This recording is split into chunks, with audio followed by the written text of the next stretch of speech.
جانتے ہو اتنے میں حضرت جبریل تشریف لائیں گے وہاں پر فیصلے کے لیے۔ اللہ اللہ، حضرت جبریل اس حاجی سے کہیں گے کہ اے حاجی تو کیوں پہلے جنت میں جانا چاہتا ہے؟ حاجی کہے گا میں نے حج کیا ہے، میں نے خانہ کعبہ دیکھا ہے، اللہ اللہ روضہ رسول دیکھا ہے۔ کہا تجھے حج کرنے کی فضیلت کس نے بتایا تھا؟ کہا اس عالم نے بتایا تھا۔ کہا تجھے یہ کس نے بتایا تھا کہ جو حج کرے گا گناہوں سے پاک ہو جائے گا؟ کہا اس عالم نے بتایا تھا۔ کہا تجھے اس کس نے حدیث سنائی تھی؟ من زار تربتی وجبت لہو شفاعتی، جو نبی کا روضہ دیکھ لے گا اس پر جنت واجب ہوگی۔ کہے گا یہ عالم بتایا تھا۔ اللہ اللہ، اب حضرت جبریل پوچھیں گے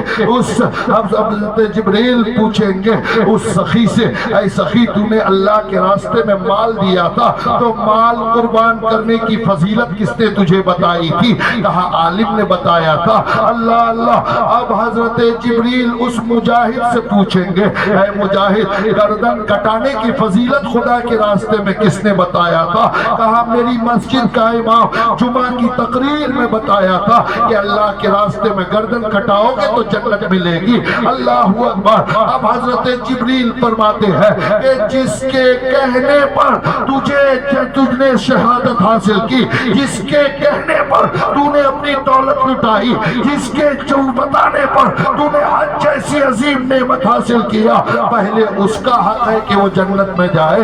اللہ اکبر۔ میرے دوستوں اور بزرگوں، یقیناً عالم کا مرتبہ یہ ہے، لیکن عالم سے اللہ فرمائے گا اے عالم تم ابھی جنت میں نہیں جا سکتے۔ سارے لوگ جنت میں جائیں گے لیکن علماء روک دیے جائیں گے۔ علماء عرض کریں گے مولا ارے ہمارا مقتدی جنت میں جا رہا ہے، ہمارا پڑھایا ہوا جنت میں جا رہا ہے، ہمارا سکھایا ہوا جنت میں جا رہا ہے، میرے پیچھے نمازیں پڑھنے والا جنت میں جا رہا ہے، ہمیں کیوں روک رکھا ہے؟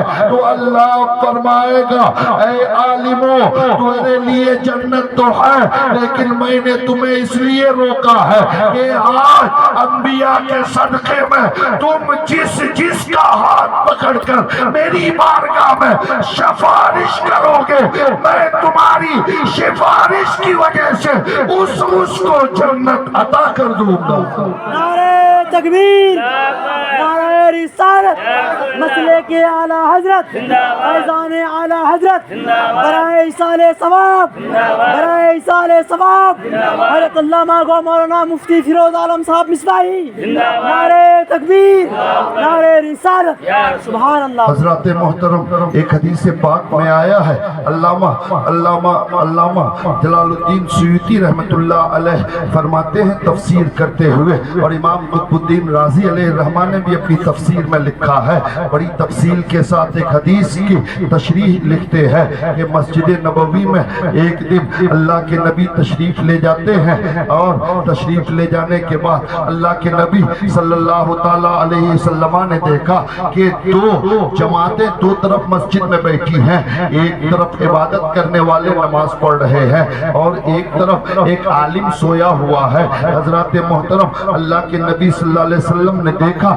کہ مسجد کے دروازے پہ شیطان کھڑا ہے، ابلیس کھڑا ہے۔ نبی نے فرمایا شیطان تو مسجد کے دروازے پہ کیوں کھڑا ہے؟ ابلیس تو مسجد کے دروازے پہ کیوں کھڑا ہے؟ تو شیطان میرے نبی سے جھوٹ کیسے بول سکتا تھا؟ شیطان نے کہا اے اللہ کے نبی آپ کے دو صحابی مسجد میں ہے، ایک صحابی نماز پڑھ رہا ہے، خدا کی عبادت کر رہا ہے جو عالم نہیں ہے، لیکن دوسرا صحابی جو عالم ہے وہ سو رہا ہے۔ کہا تم کیا کر رہے ہو؟ کہا آپ کا وہ صحابی جو عالم نہیں ہے اور عبادت کر رہا ہے، میں اس کی نماز خراب کرنے آیا ہوں، اس کے دل میں وشوشہ پیدا کرنے آیا ہوں۔ کہا پھر تو کھڑا کیوں ہے؟ کہا اس سوئے ہوئے عالم سے ڈر لگتا ہے۔ اللہ اللہ، میرے نبی نے فرمایا شیطان ارے جو خدا کی عبادت کر رہا ہے، جو خدا کو سبحان ربی الاعلیٰ اور سبحان ربی العظیم کے ذریعے یاد یاد کر رہا ہے، تجھے اس کا ڈر نہیں اور جو سو رہا ہے اس سے ڈر رہا ہے۔ اللہ اللہ، شیطان نے کہا یا رسول اللہ، آپ کا جو عالم بندہ سو رہا ہے صحابی، اور جو غیر عالم عبادت کر رہا ہے، اگر میں نے اس کی نماز خراب کر دی جو میرے لیے بہت آسان ہے، ایک چٹکی بھر میں اس کی نماز خراب کر سکتا ہوں، لیکن اس عالم کا ڈر اس لیے ہے کہ میں اس کی نماز خراب کروں گا، اسے پتا چلے گا کہ نماز خراب ہو گئی تو عالم کو جگا کر مسئلہ پوچھ کر دوبارہ اپنی نماز صحیح کر لے گا، میری محنت بیکار ہو جائے گی، اس لیے عالم سے ڈر رہا ہوں۔ اللہ کے نبی نے بالبدی فرمایا کہ عالم کا سونا کسی جاہل کے نماز پڑھنے سے بہتر ہے۔ حضرات محترم، وہ بھی یہاں اس حدیث کا یہ مطلب نہیں کہ فجر فرض نماز چھوڑ کر عالم سویا رہے اور غیر عالم نماز پڑھے تو اس کا سونا بہتر ہے، نہیں، بلکہ نفل نماز اگر عالم نہ پڑھے اور کوئی غیر عالم نفل نماز پڑھے تو اس کے نماز پڑھنے سے اس کا سونا اس لیے بہتر ہے کہ عابد نماز پڑھ کر بھی شیطان سے خود کو بچا نہیں پاتا، عالم سو کر بھی صرف خود کو نہیں بلکہ دوسروں کی نمازیں بچاتا ہوا نظر آتا ہے۔ حضرات محترم، اس لیے علماء کی قدر کیجئے۔ حضرت علامہ مولانا جلال الدین صاحب قبلہ اشرفی علیہ الرحمہ، حضرات محترم یقیناً ہماری جماعت کے بہتر ملنسار خلیق اور بہت ہی بہتر عالم دین تھے۔ حضرات محترم، میرے ساتھ بھی ان کا بہت سابقہ رہا ہے۔ حضرات تقریباً 14 سال جو میں بھینس پیٹا میں رہا، اس زمانے میں ہر دوسرے تیسرے چوتھے یا کم از کم ہفتے دن کے بعد تو ملاقات ہو ہی جاتی تھی، اکثر جلسوں میں ملاقاتیں ہوتی تھی۔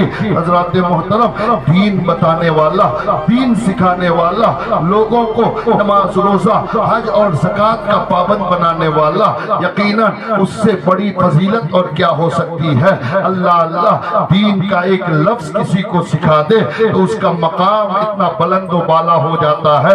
اللہ اللہ، ایک عالم کو کسی نے زندگی میں استنجے کے لیے پانی دے دیا تو وہ اس کے لے کر اس کے بغیر جنت میں نہیں جائے گا، پانی کے ایک لوٹے کے بدلے میں اللہ اسے جنت عطا کر دے گا۔ جس نے دین سکھایا، جس نے پوری زندگی شریعت سکھائی، سنتیں سکھایا، اس عالم کا مقام کتنا بلند و بالا ہوگا۔ مولانا جلال صاحب کی قبر پر اللہ رحمت و انوار کی بارشیں عطا فرمائے۔ یقیناً حضرت علامہ مولانا جلال الدین صاحب قبلہ نے اپنی زندگی کا اکثر حصہ طلب علم میں اور علم حاصل کرنے کے بعد دوسروں کو علم سکھانے میں، نماز پڑھانے میں، دعائیں سکھانے میں، دین کی تبلیغ اور خدمت میں گزار دیا ہے۔ حضرات محترم، یقیناً زندگی میں آپ نے ان کا لحاظ اور ان کی عزت کیا تو انتقال کے بعد بھی ان کا خیال ہمیں رکھنا ہے، انتقال کے بعد بھی ان کی عزت، ان کی آبرو کا ہمیں خیال رکھنا ہے۔